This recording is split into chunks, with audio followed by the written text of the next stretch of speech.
Мы на научно-исследовательской ферме Дакота Лейкс, на которой работает Двейн Бэк. Двейн Бэк в свое время заразил американских фермеров идеей выращивания сельхозкультур по технологии наутил. Мы с Двейном Бэком встретились 5 лет назад в Крыму. Он работал в соседнем хозяйстве. И тогда я даже не мечтал побывать у него в гостях на его ферме. Эта мечта приблизилась 2 года назад, когда я побывал на конференции No Till on the Plains. И вот сегодня я в гостях у Двейна Бэка.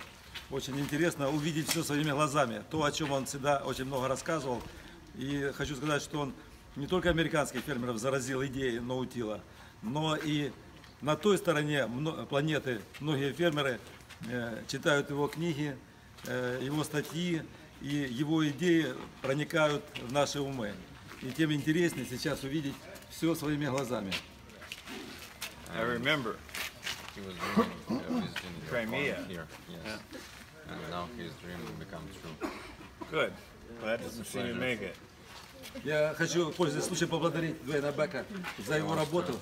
Thank you for your work. Она очень важна для нас всех. It's very important for all of us. I apologize for the mess. We're remodeling our offices, so we have everything out. Я приношу прощение за картину, которую увидите. Небольшой рабочий беспорядок. I think what we'll start with first thing is we'll look at some of the equipment. Я думаю, мы начнем с осмотра оборудования. One of the projects. Это, обратите внимание, один из наших проектов сейчас. That we've been working on is to do some things with coating seed. Обратите внимание, то, с чем мы сейчас работаем. Да, мы пытаемся найти, чем мы можем покрывать семена, какую-либо оболочку для них удобную. Well, what we want to do. Это семена чего? Here's the bare seed. Вот, посмотрите, это семя, то, как оно выглядит. And this is a mixture of warm season grasses. Это смесь злаков теплого периода. Foxtail millets and forage sorghum Sudan crosses. Лен, роса, куражная сорга, суданка.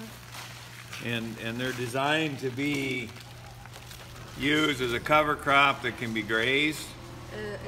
Эту смесь мы используем как смесь покровных культур, на которых мы сможем производить выпас.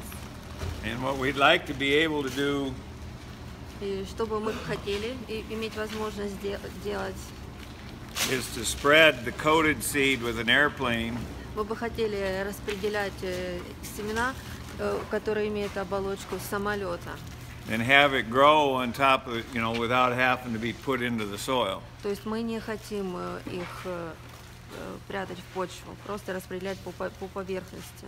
So what we were doing with it is before the wheat was harvested. То есть до того, как мы будем производить уборку пшеницы. After it headed, but before it was ready to harvest, we would fly it on, and then this would grow. То есть уже после того, как появились колоски, но до уборки, мы хотим произвести распределение семян самолета. So by the time you harvested, you already had your cover crop established. То есть, чтобы к тому времени, когда вам нужно было производить уборку, уже урожай покровных культур укоренился. Now, what we have here is leftover. We did that the last 2 years. What we have here is stuff that we had left over, and we're just drilling it out as cover crops now. So that's. Мы занимаемся, проводим подобную практику уже около 2 лет.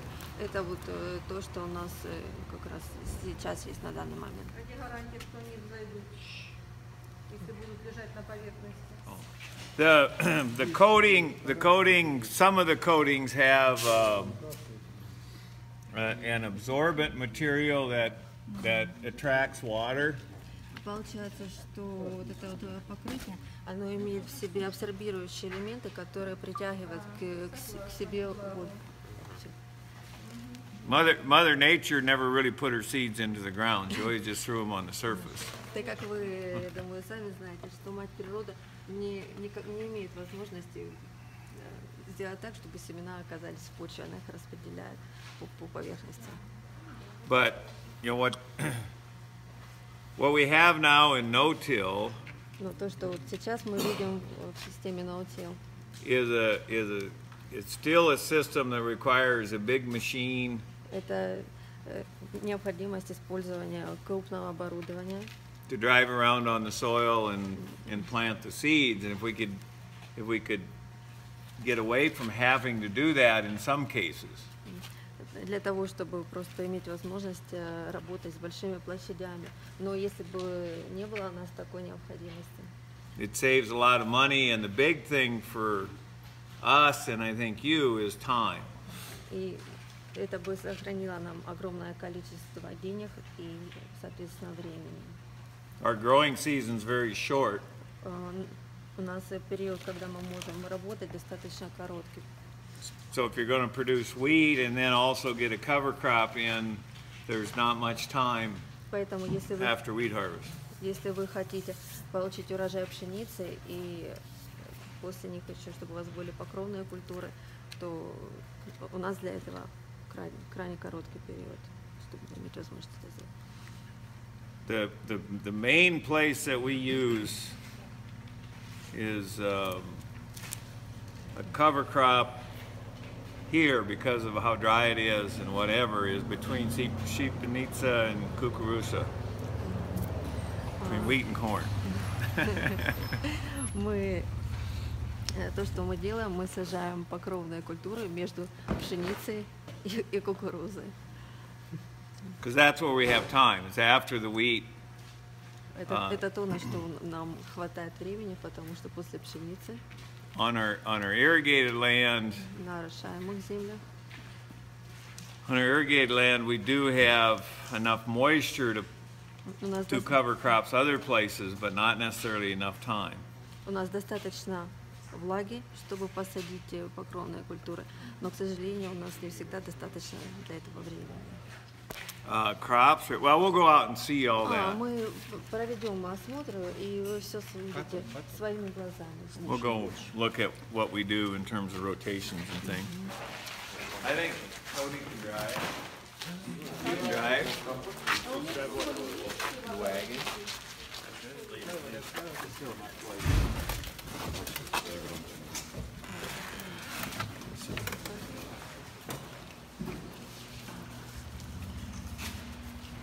One of the big issues in farming is Один из основных вопросов в фермерских системах is our amount of energy that we use. это то количество энергии, которое мы используем. 80% of the costs То есть это, соответственно, практически 80% наших затрат. can be traced to fossil fuel use. 8% of farming costs. Это то, что мы используем, тратим на использование техники и топлива. So we have a goal here to be fossil fuel neutral by 2026. И наша цель здесь уменьшить использование топлива до 2026 года. In other words, if we use fossil fuel, we'll replace it with oil that we produce ourselves. Если у нас это получится, мы сможем заменить на топливо, которое мы сможем производить самостоятельно. This building here is very energy efficient. Это здание здесь у нас очень способно сохранять энергию. The total power of the lights is 1200 watts. Общая мощность освещения у нас здесь 1200 ватт. And then very well insulated, and it'll actually produce more energy. We'll put solar panels on. It'll actually produce more energy than it uses. Мы хотим поставить панели, которые будут захватывать солнечный свет, для того, чтобы мы смогли производить энергию здесь самостоятельно. And like you, we get very cold in the winter, maybe colder. Также у нас достаточно холодно зимой, возможно, как у вас, может быть, даже немного So the холоднее. heating is in the floor. Полы у нас тоже отапливаемые. That way, when the sun shines, we heat up the floor and then it stays warm for a long period of time. А когда достаточно солнце нагревает полы, и они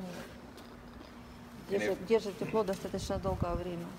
And when we produce more energy than we use in the building, then we sell it back to the То есть, если power company. мы производим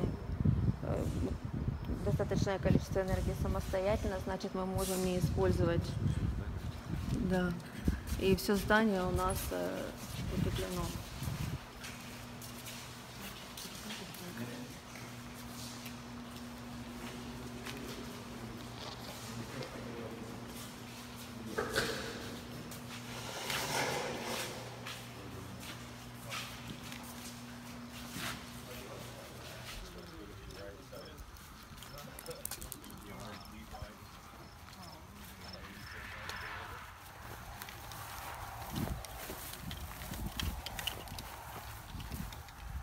Most of our equipment is Большинство нашего оборудования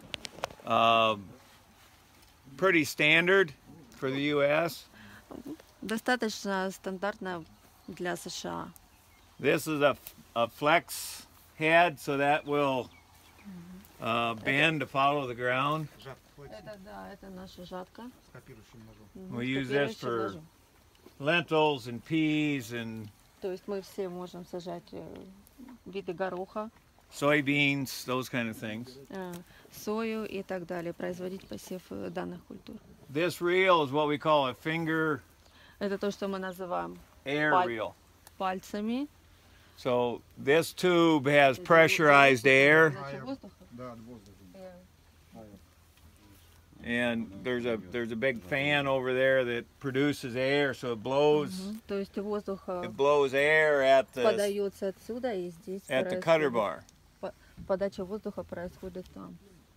So when you have really short lentils or something like this that are very short that don't want to move backwards and they're not thick enough for these to really grab, То есть если чечевица достаточно низкая, it'll blow them.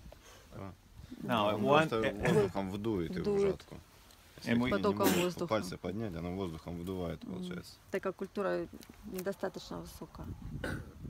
we have at one time we used just fingers, Единственное, для чего мы используем эти пальцы, and then we went to just air и затем with no fingers.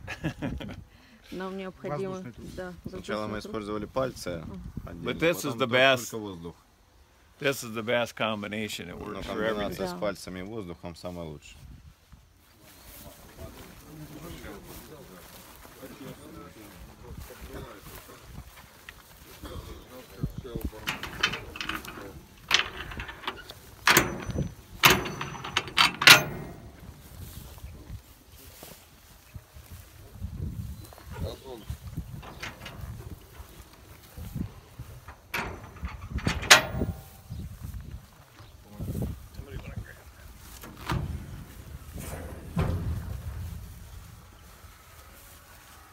This is a stripper header. Это очесывающая жатка.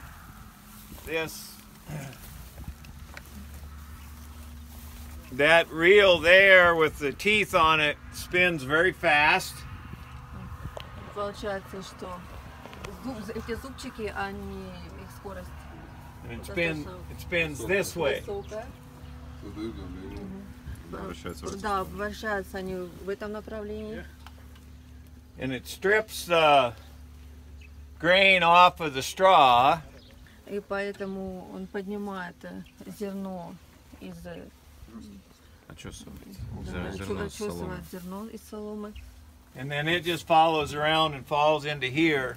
И затем он поднимается и падает в этом направлении.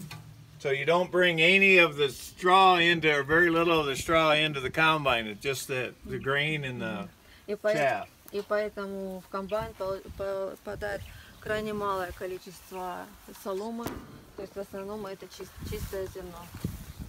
It leaves a lot more material standing to catch snow. Поэтому остается на поле достаточно много материала, который может задерживать снег. And it also reduces that big pile of straw that you have a lot of times in no-till that is difficult to deal with because everything is standing. It's much easier to seed into. И плотность материала, который остается на поле, она не такая высокая. Проблема с кучами соломы. При какой влажности начинает убывать жатка? It can run when it's much wetter than you can with a regular head. Приемы вы можете использовать в более влажных условиях с повышенной влажностью, чем обычную жатку. Ну, при какой влажности? So what is the number? The figures? You mean like in the grain? Yes. We'll run up to 20% in wheat, 18 to 20%. От 18 до 20% содержания в пшенице, влажность. А выше нет, да? До 28 восковой спелости нет. Only up to 10%? No more? 20. 20. 20. 20. Yes. 30, maybe. Well, at 30, it's you can use it in very wet grain. We don't go much over 20. Вы можете использовать при более влажном 30. зерне, но мы не... And then it goes Обычно into a не bin больше to get 20. dried then. И затем идет это все в сушку для того, чтобы произвести процесс сушки. А замечает он с уменьшением влажности увеличение потерь на этой жатке? You Because have we to know, competed. shattering loss is what the competition always uses as a reason not to use a stripper head. And that just comes down to the operator. In other words, if you know how to operate it, you don't have the issue with shattering. Если вы знаете, как правильно производить использование, регулировку, тогда есть возможность уменьшить потери. Да, все зависит от оператора, Да, от от умения оператора. настроить. If your grain is very short and very thin, То есть, если зерно где-то достаточно короткое, невысокое, and very thin, then you maybe need to go to the finger aerial. Если у вас редкое зерно невысокое, вам проще обычной жаткой. использовать, да, ту жатку предыдущую. But I suspect in your ecosystem you would never have yields that low. Но, как мне кажется, в ваших системах вы никогда не будете. У вас не будет такого низкого зерна. Не, вопрос наш был другой. Уменьшение влажности в процентах зерна влияет на количество потерь зерна жаткой. Чем меньше, чем суше, тем Does больше the потерь. level of humidity in the grain influence the losses? Well, it can. If you're very, very dry, Если у вас очень-очень сухо, you know, like 7% moisture, то есть только 7% влажности, then you really have to watch your rotor speed. тогда вы должны обращать внимание на скорость рода. But we can control the speed of that rotor from the combine. Мы можем контролировать скорость ротора из комбайном. А скорость движения комбайна? Какая у вас скорость движения при отчёсте? Speed of the combine. Oh, the ground speed, it will be about twice as fast as you would be with a regular header.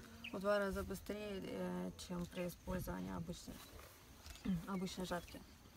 Если я правильно понял, чем больше масса, тем, соответственно, чище уборка идет. The grain is cleaner, yes. The more the yields, The more the- higher the yields, cleaner the... Well, I never get any dock in my grain more than about 0.1% when I take it to sell. Никогда не было больше 10%. Не 1/10 часть доли процента мусора, Мусора. когда я продаю свое зерно. The big advantage is you can use a small combine. Большое удобство в том, что можно использовать маленький комбайн. You don't need the great big combine because you're not bringing as much material in. Нет необходимости использовать большой комбайн, так как вы не работаете сразу с большим количеством материала. Like with corn, you can harvest lots of tons. Например, кукурузу вы можете сразу собирать несколько тонн. With a small combine because you're only bringing in the ears.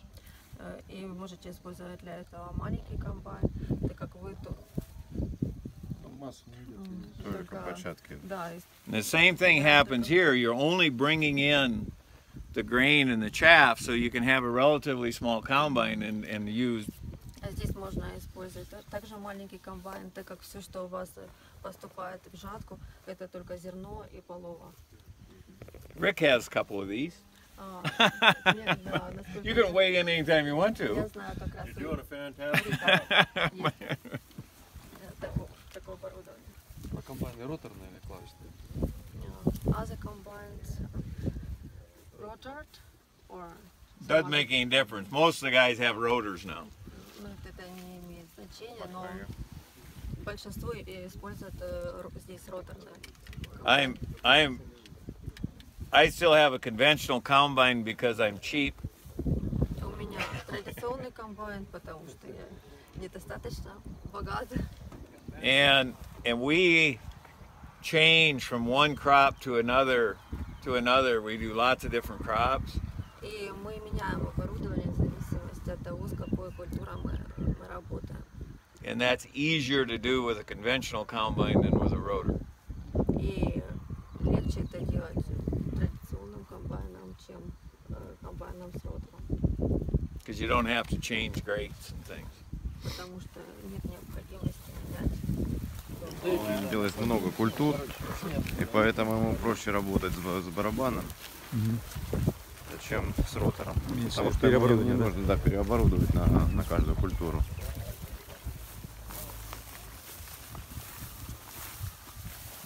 This is what we use for sorghum and sunflowers. Данное оборудование мы используем для подсолнечника и Леша, прости, не слышал. И сорга, да? Сорга и подсолнечник. И сорга. Yeah, sorghum. So it just cuts off the top of the plant. Что делает это оборудование? Оно срезает только верхушку. So the chains bring the plants in and it just cuts off the top and just the top comes through. То есть поэтому мы то, что у нас попадает в комбайн, это только верхняя часть. So На ремонте она, что ли? there's plastic snouts that sit on top of here. Сейчас тут нету крышки. Пластиковой В данный крышки момент вообще она выдвинута пластиковую крышку. So there's a snout that sits over top of here, hooks into here. Обычно вот она устанавливается в этом месте. Now this is at 50 centimeters.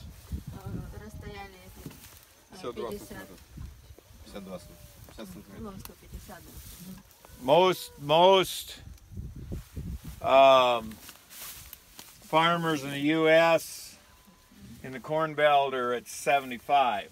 They're wider. У большинства производителей в США, которые занимаются кукурузом, она шире, около 70 сантиметров.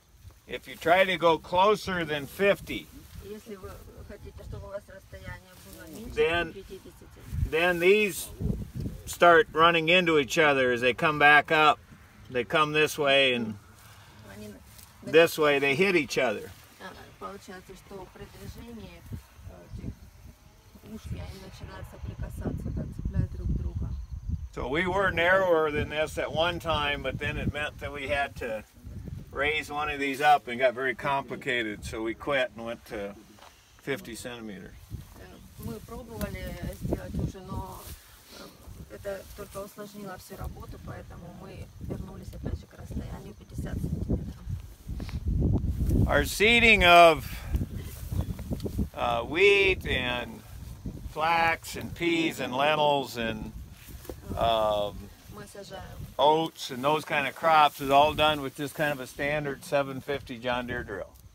То есть используем посев горох, чечевицы, пшеницы и овса традиционной рядовой силкой. Most of the farmers in this area use either they use an air seeder, but it has the same design, either a John Deere or a case seeder.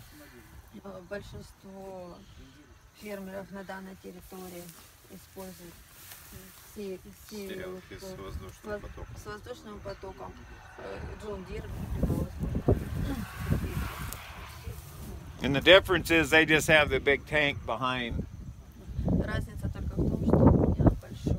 У них большой бункер сзади. But for what we do, we just don't have the room to do that. It's too much goofing around, so we just use just the standard box drill. У нас для этого недостаточно места, поэтому мы используем обычную рядовую сеялку. Да, с обычным баком.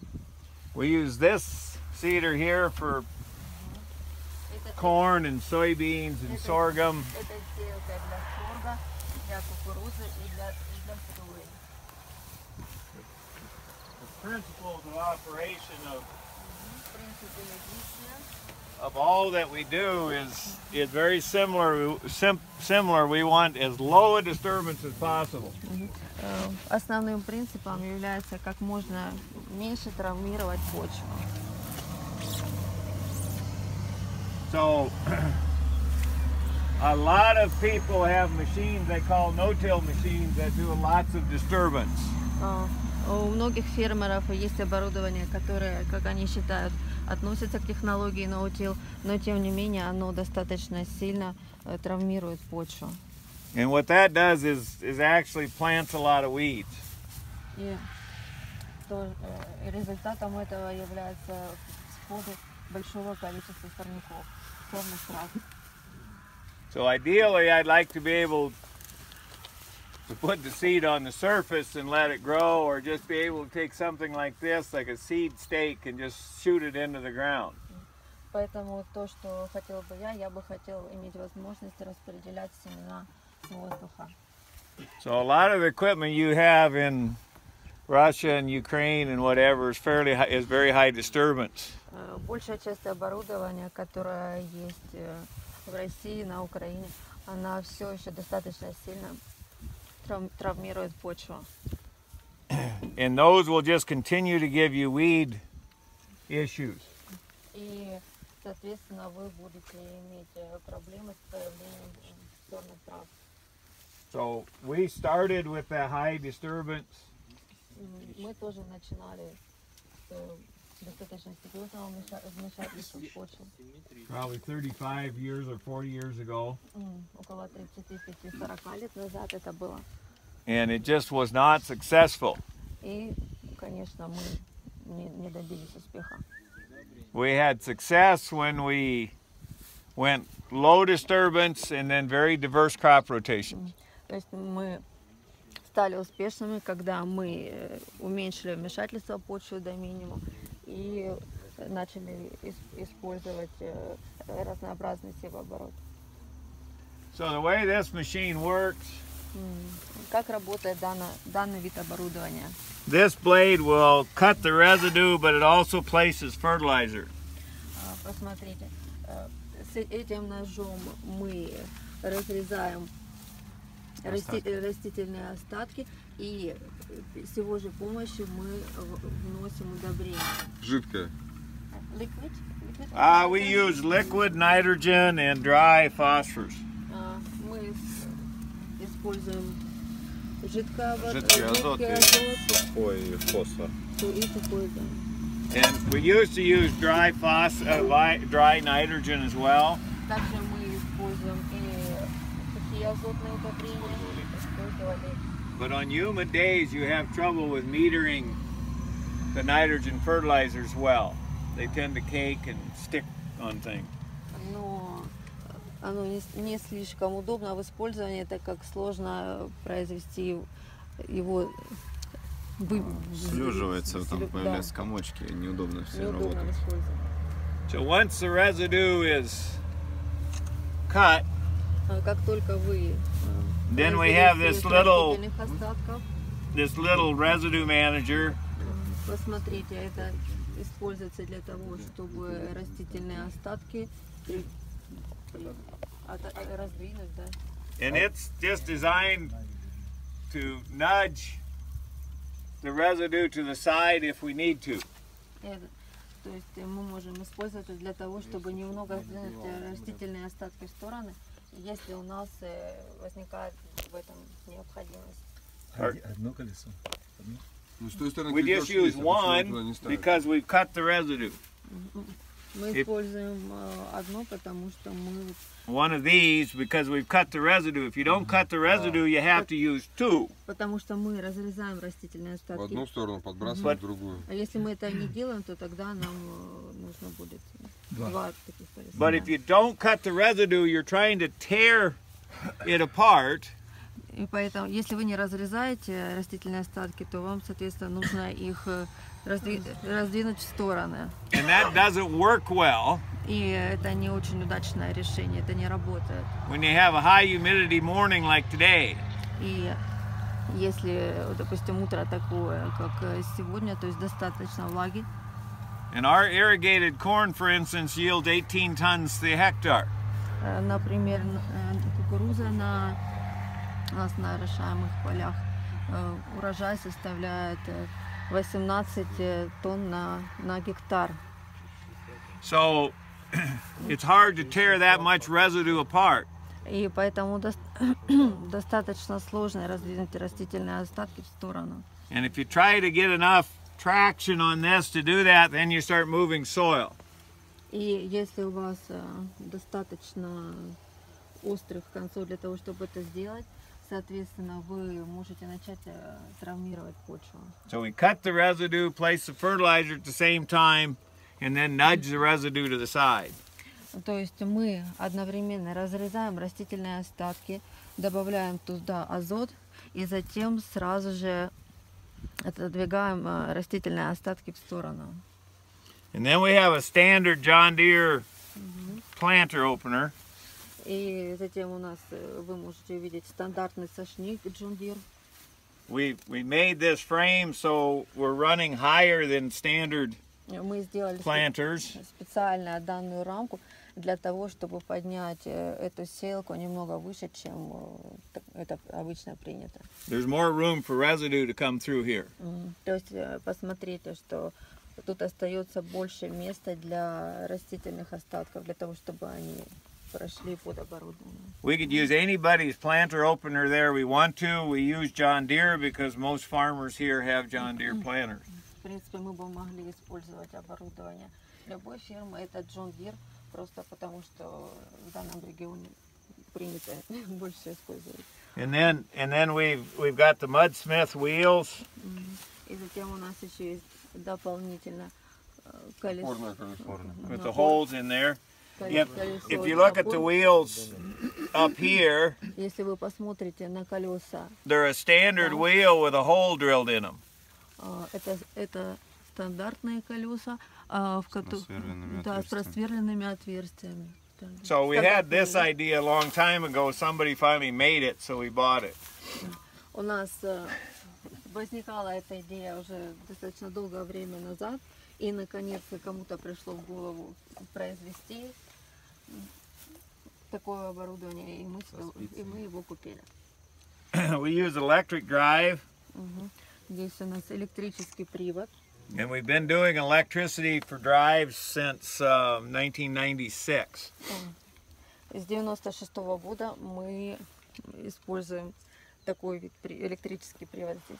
But we didn't do the 2020 because they didn't make those then. We used these German electric motors that Horse uses. We use those to run our meters for probably 15 years. Мы не используем джандировские стандарты, мы используем немецкие, потому что у них в форме подковы. И с 90-го года используем. Высевающий аппарат, понятно. А вот это что такое? Около 15 лет. А, это электромотор. Все, понял. So what we do with this is this brings seed. We buy seed in the boxes, the big boxes. Мы покупаем семена в больших ящиках. And then it brings the seed across and drops into each of the boxes. Затем, когда семена сюда у нас приходят, они высыпаются в большие коробки. А здесь внутри тоже какой-то стоит, типа крыльчатки, дозатор, или просто? Вот этот вал, на нем что сидит? Или там шнек? Well, nothing right now, but the seed goes in there. Сейчас ничего, так как... Ну, там семена, понятно. Семена, да. Ну вообще там что, типа шнека, да? There's an auger in there. Внутри. No auger here? There's an auger in there. Usually it is an auger here. Да, There обычно is an здесь auger шнек. there. Шнек, да? Да. But not now. The seed comes from that side, comes across, and fills these as it goes. То есть семена идут из этой стороны, и затем они высыпаются. Остатки, да? А, они идут оттуда. Это остатки сюда высыпаются. A lot of people do this with pneumatics, with air. Большинство производителей используют для этого пневматическое оборудование, подачу воздуха. But that's very expensive Но это очень-очень дорого, in terms of energy. так как для этого требуется много энергии. This is much less energy. If we're going to take all the energy out, we have to look at every little piece. Данное оборудование использует намного меньше энергии, что нам выгодно. Down pressure is air over hydraulic. Здесь, посмотрите, это гидравлический насос, который уменьшает These давление. these tanks are Эти half full of oil and air on top. здесь в этих бачках у нас они практически полны масла, да, а сверху воздух. Вот, So you change down pressure by changing how much air. изменяется, давление изменяется в зависимости от того, сколько там воздуха. So it gives you uniform pressure throughout the whole stroke, whereas the spring doesn't do that. Поэтому это Идет равномерное распределение давления там, где пружина этого не может обеспечить. Он воздухом регулирует давление гидравлики. Self-maintained tanks. You do it by yourself? Yes. Он сам сделал это. I didn't do it. Jim did. Jim did it. So now we've cut the residue, place the fertilizer, move the residue. We place the seed. You notice that these have an indentation along the inside there. Мы разрезаем растительные остатки, затем мы добавляем удобрения. После этого мы раздвигаем растительные остатки, и затем здесь у нас идут. Да, идет у нас высев. Да, обратите внимание на форму колеса. Какая здесь форма колеса? The inside of the wheel is smaller. То есть внутри, с внутренней стороны колесо, оно меньше, уже в диаметре. Да. As you go to move the soil sideways, but you got the wheel there. The function of that wheel is to set the depth, but also to hold the soil down as that blade tries to come up. Задача данного колеса — это установить высоту, но также и немного Получается вернуть землю, которая поднимается сошняком, вернуть ее назад. If you don't have a wheel there, the soil will follow the blade out and start flying up in the air. Если у вас здесь не будет колеса, тогда почва, возможно, будет подниматься вверх и разлетаться в стороны. So you have to hold it down, but if you hold it down right next to the blade, it will compact because it's being pushed sideways as well. И для того, если это будет происходить, то почва будет дальше приминаться оборудованием, соответственно, будет образовываться уплотнение. So the depth control is being done on the outside, and this is allows the soil to come up a bit. То есть данная форма колеса, она была создана для того, чтобы регулировать глубину и в то же время не давать почве подниматься вверх, разбрызгиваться. So it doesn't compact, otherwise you'll have compaction right next to the seed. You put the seed in the trench. Таким образом вы можете избежать уплотнения. Затем And then we have Почему она не прямая? Почему не прямая? А он сказал уже, Он вот это объясняет, что вот тут опорное колесо, то есть оно едет по ровной. А вот здесь поднимается земля, и если оно будет ровное, вы создадите давление на семена, он оставляет место, чтобы не уплотнять семена, получается ложе. ну и возвращать комнату. Возвращает, да, в землю держит. Okay, so now we have the seed in the trench, but we have to push that seed down into the bottom. и затем, когда у нас уже происходит высев семян, мы должны придавить семя да, в почву. So just like the John Deere drill, we have that little wheel in the trench that pushes the seed down in the bottom of the trench so it has good seed to soil contact. То же самое у нас, по той же самой схеме работает и сеялка John Deere, то есть задача как можно плотнее установить контакт семени с почвой.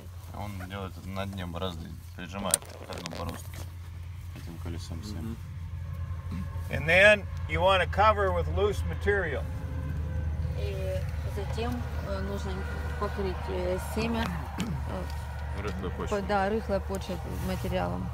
Because you want that seed to be able to have air and come up through kind of loose soil that has, so it can breathe. So we use these wheels here to take that little ridge of soil that was caused when that.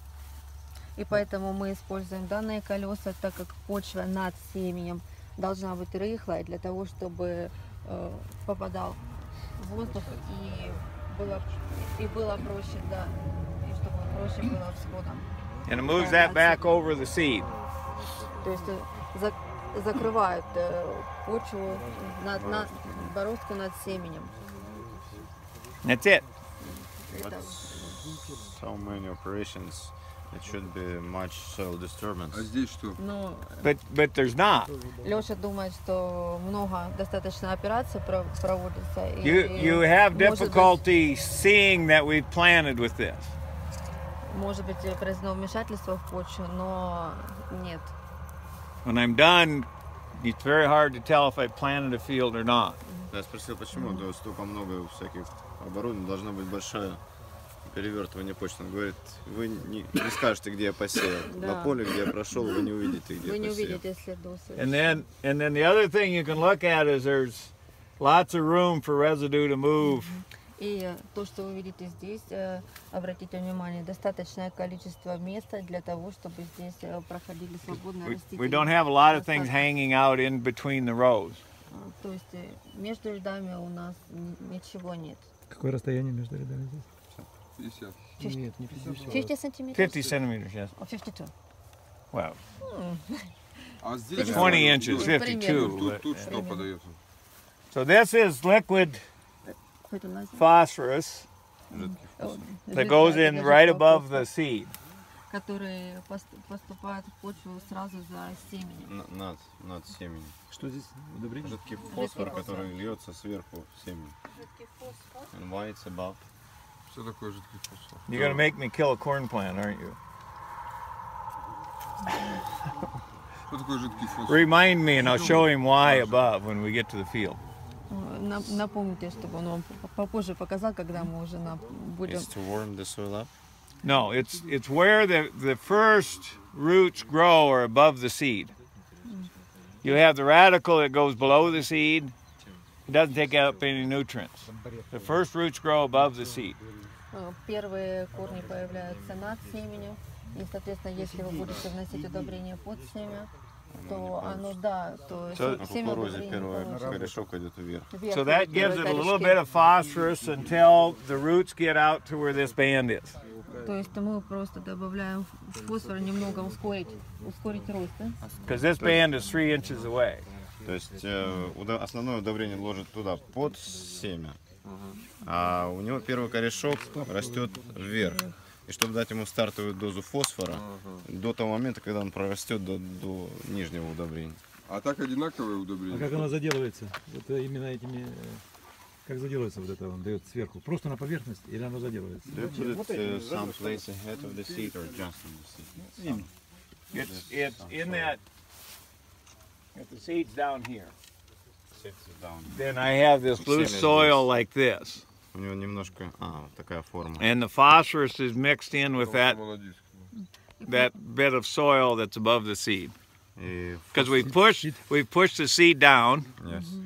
and we squirt the phosphorus just as we're closing that В trench. общем, вот это, если бороздка, они прижимают семя сюда, вниз. Здесь опадает за колесиком немножко земли, и удобрение капает сюда. Уже этими колесиками заделывается это все. То есть оно смешивается с землей. Но оно не на поверхности лежит. Нет, оно потом закрывается вот этими. А с одного бака удобрения и основные, и сверху? The same fertilizer going down here and in front. No, that is nitrogen liquid and a dry phosphorus. Нет, Жидкий азот. And then this is a liquid phosphorus. там сухой фосфор и жидкий азот, а здесь жидкий фосфор. The one on the side has zinc with it, has some sulfur with it, and things like that. We don't want anything like that with the seed. It's liquid or That's dry. The phosphorus is dry. and sulfur and what else? Potassium. Zinc. Yeah, and that's all dry. Это Can you чего? tell us the numbers what you put? Well, it's Потасиум это калий. well the numbers. It's about Everyone would like to know.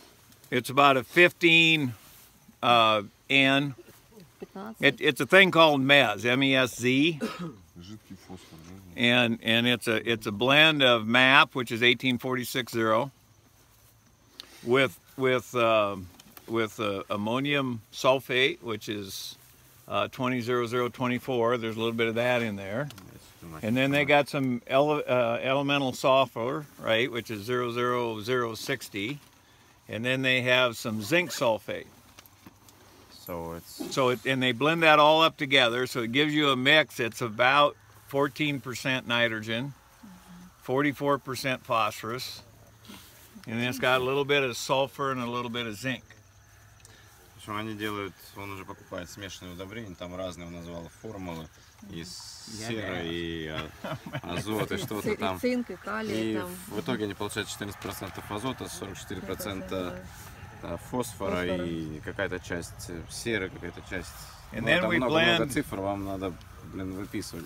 We blend that MESZ, which is every particle has some of the sulfur and the zinc and whatever in it, which is important. And then we blend that up with potash, which is 0060. Но сухое удобрение, что важно, он использует комплексное удобрение, что в каждой грануле есть и сера, и цинк, и все разное. И смешивают с фосфорным удобрением. So we use 9 parts of the MESZ and 10 parts of the potash. So we just have a little bit of potassium, and most of that's for the chloride, not for the potassium part. 9 частей вот этого смешанного удобрения, 10 частей фосфорного удобрения. Ну, что-то не услышал. And you can't do that with a liquid. И вы не сможете сделать это Okay, с so that and the dry phosphorus meter is fine when it's humid. И сухое фосфорное удобрение, оно не слеживается, и он легко его угадать норму. And then the nitrogen is actually a 80-20 blend of urea ammonium nitrate, which is 2800, right? 28%, and you guys might use 32%. And we blend that with ammonium thiosulfate, which is a liquid. Thiosulfate, which is like ammonium sulfate, but that doesn't dissolve well. Ammonium thiosulfate is two sulfates mixed, hooked together.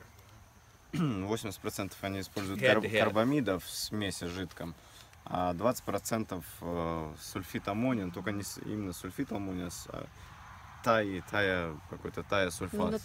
Там, где два сульфата содержатся в этом. So that goes to the side, all the hot stuff.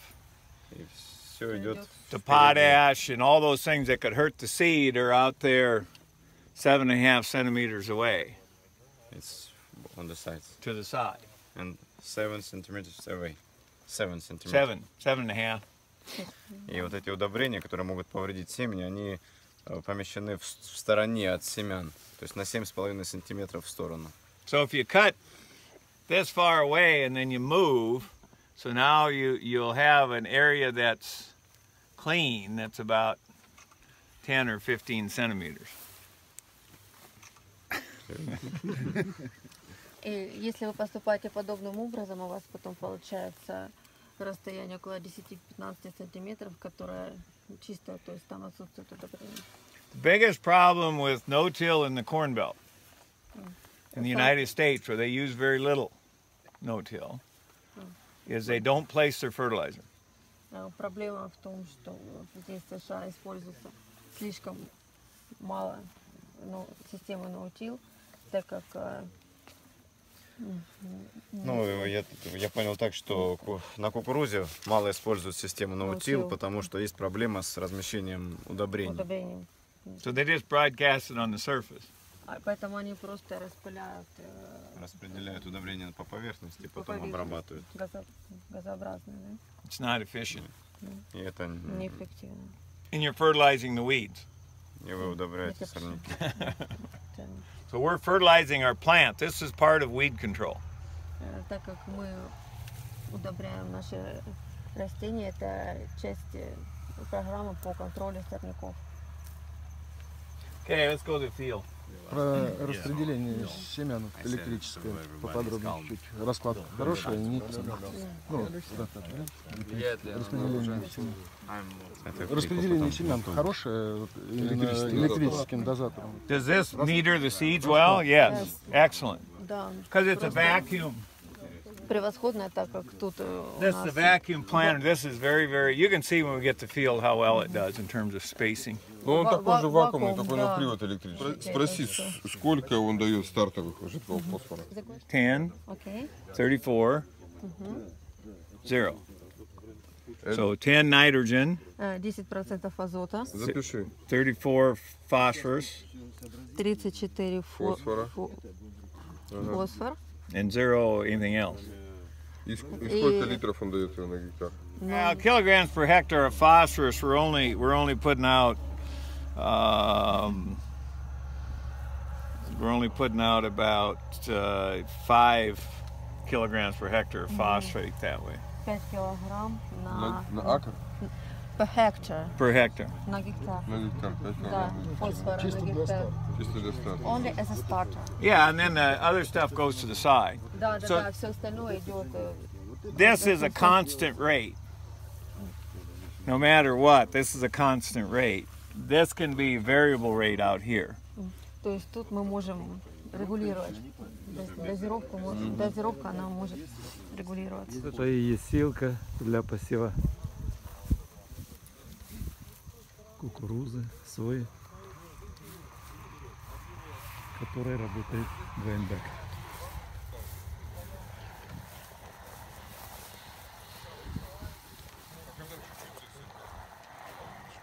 Здесь, мне кажется, чего-то нет. Здесь стоит бак для семян, и его самолет. Вот это сошник для внесения жидких и сухих удобрений, фосфорное, азотное. А затем здесь дизлю расчищение ряда от пожних остатков.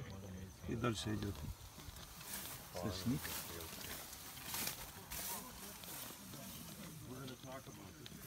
Прикатывающее колесо и диски закрывающие. И также здесь вносится фосфор, как нам рассказывали.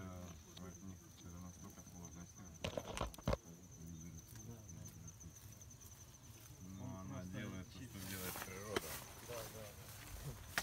Михаил Иванович, давайте я скажу, что нельзя. Посмотрим отсюда, да-да. Пожалуйста, начинаем. То есть, если вы обратили внимание на эту сеялку, она очень много самостоятельно была ими вручную доделана. И никто из производителей не берется ее повторить, потому что очень она сложная. Но она примерно делает то, что делает природа. У них здесь в местности семена в землю помещают буффало, быки. Но вы не хотите говорить столько буффало, чтобы затоптать ваши семена. Поэтому вот эта машина, она очень сложная, но она очень нехорошая в тот же момент. Вам на первый взгляд покажется, что он тяжелый, но она делает простые операции. Здесь у нее емкости для жидких удобрений, для семян и для сухих удобрений, да? Да. И у него датчики везде стоят. Видите, если что-то где-то не сработало, он сразу знает. Простые, но эффективные. И там вот я на высеве тоже смотрю датчик. Если он забился, вот, видите, вот здесь датчик. Он, вот, да. Если забился сошник, он тоже скажет. То есть вроде как самодельный, но уже совсем современный. Да, очень интересная сварка. Она очень тяжелая. Очень тяжелая. А какая ширина у нее захвата, сколько рядов? Обратите внимание, даже он наполняет жидкостью ее. Что это? Для утяжеления вот стоит кран. Да, И скорее всего, что наполнено какой-то жидкостью. Да. Очень много здесь датчиков. Много металла. Аккумуляторы здесь тоже стоят, видно, для того, чтобы электричество проводить движение для закачки.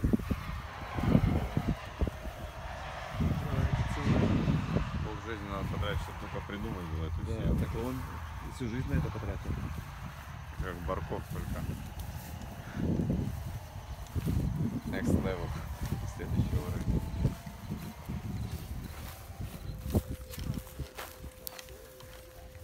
The best way is to not bring it in. So the stripper head doesn't bring the straw in, you don't have to spread it. Получается, очесывающая жатка не поднимает солому, и, соответственно, у вас просто нет необходимости ее обратно разбрасывать. But if you are bringing it in, like with peas and soybeans and things where you're cutting with this head and you're bringing them in, then you need to spread the straw. Но если все-таки она поднимается, как это случается с бобовыми, с горохом, то And the chaff. тогда вам необходимо использовать данное оборудование для разбрасывания. And this model is probably 30 years old. Данная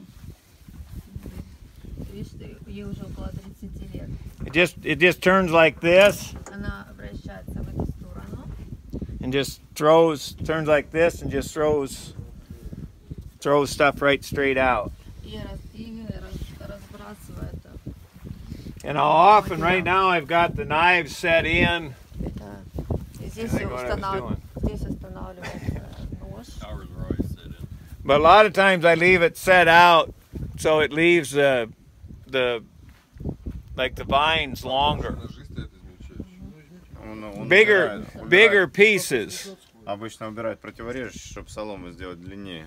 Yeah, bigger pieces are easier to deal with than little pieces. Слишком длинная солома, легче делать, когда солома. When we went through your combine factory last winter, your combines that you're manufacturing, they're the red and white ones. Yes. They had a huge distance like this between this, and it all falls to the ground. This is a very, very simple pattern that you could, it's just design that you could put on your machines. Проще всего. Можно сказать? Да. Когда мы были на заводе в Россельмаш, у вас много места за местом, где падает полова и где вылетает солома. То есть вы можете вот это прям туда поставить, и это будет несложно для вас. This is hooked to the shoe, so it shakes and it brings it back Она and просто falls on there. присоединена к этому платформе, она также ходит и падает по ней, стекает полова, она разбрасывает. It's very simple to put to your machines so you can bring the chaff to the spreader. Это очень просто поставить на ваши Россельмаши, Акросы. Стоят уже. Ну, он помнит, что там было место. Они стоят 595. Actually not 595 уже распределение.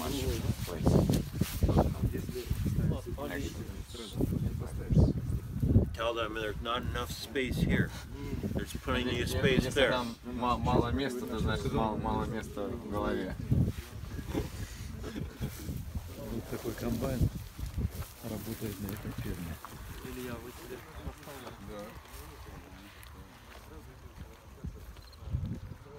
Идем дальше.